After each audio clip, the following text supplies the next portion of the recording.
Welcome to Volume 4 of our Terrain series for the Advanced Squad Leader tutorials.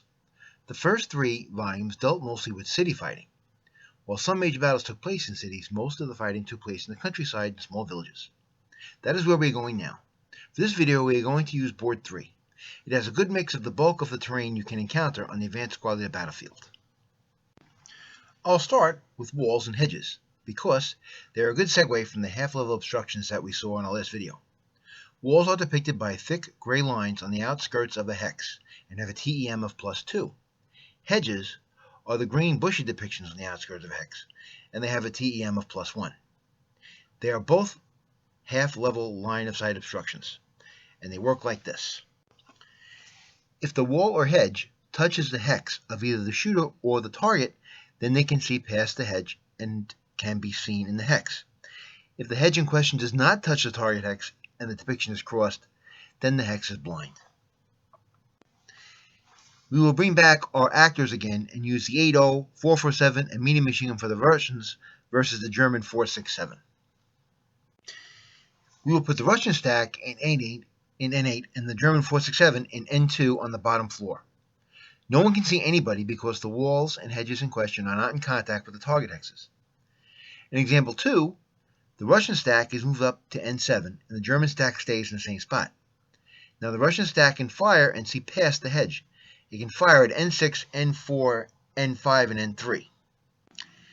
It can also shoot at the first level of N2, but not the ground level where the 4.67 is located. Now, let's move the 4.67 to level 1 or level 2 in that building. Remember, there is a level 2 due to the staircase being there. The 4.67 can see the Russians and vice versa. Now we'll move the Russians back to the N8 hex. The units can still all see each other. Walls and hedges also have an effect on the residual firepower that gets placed in the target hex. If the defensive first fire crosses the hedge, it is reduced 1 additional column. So for example, if the 4.67 is moving from M7 to 08 and crosses the hex N7, the Russian stack located in N3. It fires at the Germans with a +1 for the hedge and a -1 for the FF and AM for an 8 flat shot. No matter what the result, barring rolling an 11 or 12 and breaking the machine gun, or retaining the machine gun rate of fire of the Russian would normally leave 4 residual firepower. Due to crossing the hedge, the 4 residual firepower is reduced to a 2 residual firepower. Any unit going in the same hex from this point on would suffer a 2 down 2 shot. Now, if the Russian stack was on level 1 of hex N2, and the German squad was moving from M8 through the woods in N8 into 09, the defensive first fire shot would be 6 flat because the MMG shooting at full for 4 and the squad being halved for area fire.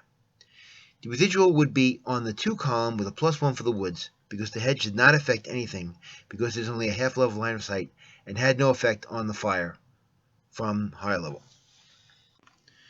Now follow the same thought process with a wall instead of a hedge. Remember, the TEM of a wall is +2. The German squad non-assault moves from N5 into N4. The Russian stack shoots at them as they go by the wall. The shot itself is a +1 because of the non-assault movement -1 and the wall TEM of +2. The Russian rolls a 9, a red 4, and a white 5 for no effect and no rate of fire. Now normally, if there were nothing in the way, there would be a 4 residual firepower.